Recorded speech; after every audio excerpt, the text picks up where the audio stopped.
Hello everybody and welcome back to World of Warships Legends. My name is Spartan Elite 43 and tonight we are back in the Vladivostok and we're on Shards Domination because that's the only match type I ever get anymore. I'm fairly confident every match I've played today has been Domination.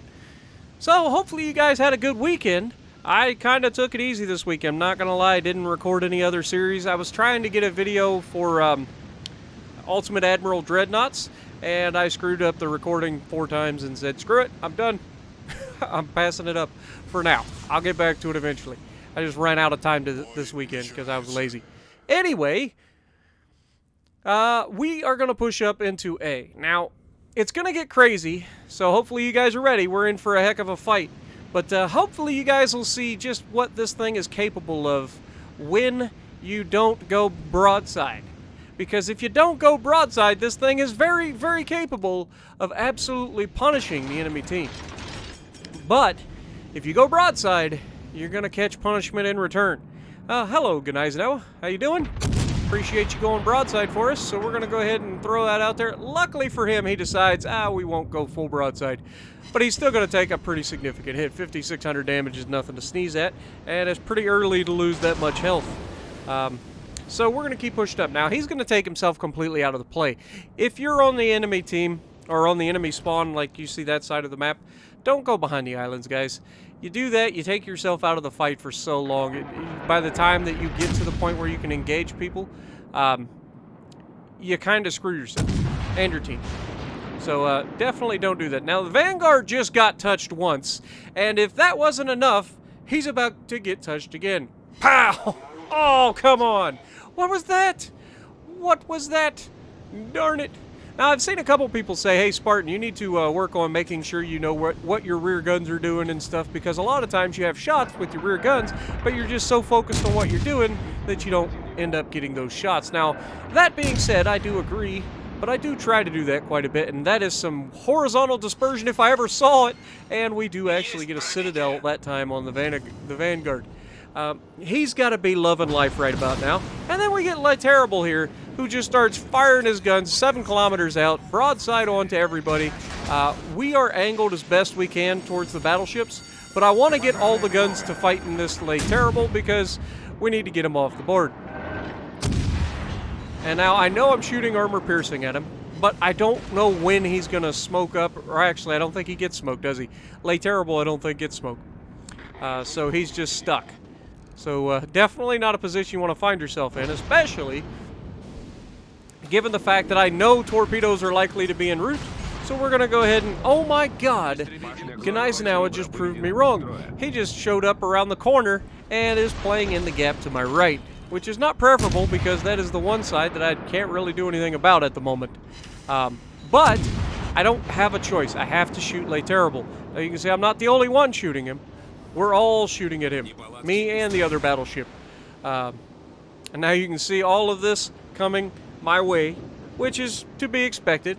Now, I'm not going to lie, I was already in reverse. We're at 7 kilometers. I don't remember the exact range of these torpedoes, but I don't remember them being particularly long range. So I was thinking, there's a good chance that these will run out of steam before they get to us, but we're at least going to make it, and down he goes. Finally gets a good penetrations. 4 hits that time, taking him down. But I was hoping these would run out of steam. Unfortunately for me, they don't. So, yeah, I don't know what his range was, but it was longer than 7 kilometers, that's for sure. Because we were reversing away, and he still managed to tag us.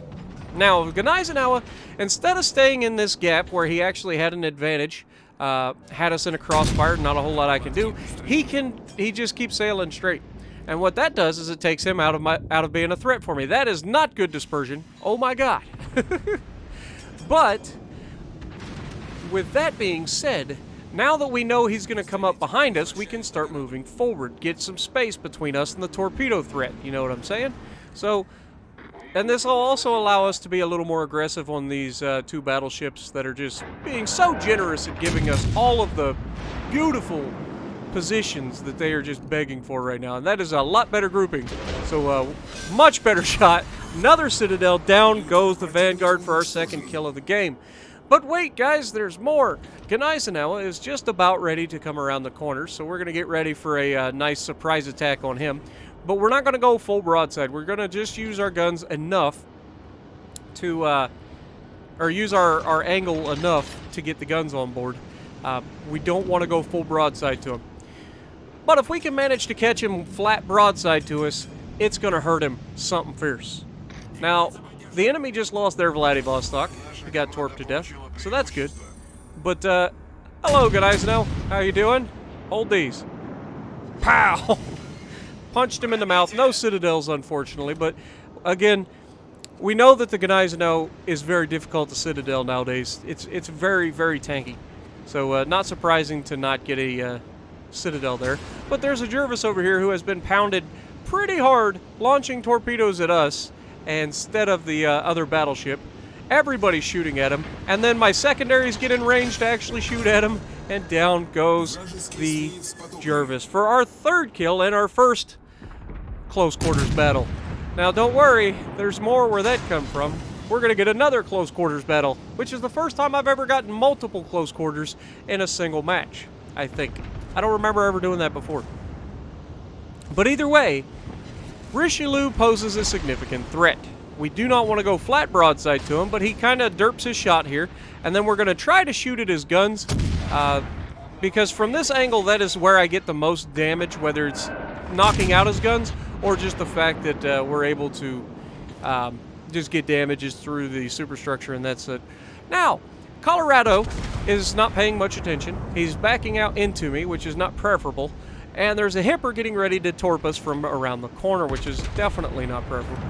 So with all of that getting ready to happen, we have to do everything we can to try to avoid these torpedoes. Now, Hipper is broadside on, and I don't care how much turtleback armor you have as a cruiser, that's not going to help you a whole lot. We take one torpedo. Are we going to scoot the other? Yes, we are. No more torps for you, Sunshine. Oh, wait. He gets them off the other side of his ship. Of course he does, because that's how that works. Hipper gets torps out of everywhere. And this is kind of the Hipper's perfect range. It means he can defend himself, get all the torpedoes out, and he's not likely to be citadeled. However, if you're going to give me this shot, you're going to take a beating. It may not be citadels, but the amount of penetrations I'm going to get are really going to ruin your day. Now, he does go full broadside here, and our secondaries take down the Hipper after our teammates manage to get him low enough. And that's when I notice, hey, look, torpedoes. Who'd have thunk it? Ooh, ooh, ooh. Don't oversteer, don't oversteer. Beautiful dodge. Beautiful. All right. Hello, Iowa. How you doing? Nice if you give us our broadside here. I appreciate that. I'm going to go ahead and take that for you. And this Iowa, I'll be real honest, is lucky to be alive. That was a beautiful shot. We get one citadel. Don't manage to knock him out, unfortunately. But he's still broadside on. He's like, he just got lucky, right? It's an Iowa versus a Vladivostok. There's only the most penetration in the game. I'm sure he just got lucky. So then he's like, well, you know, I'll turn out. I'll try to turn out. But it's a little too late, Sunshine. Wait for it. Really? Really, game? Now, we did knock out one of his turrets temporarily.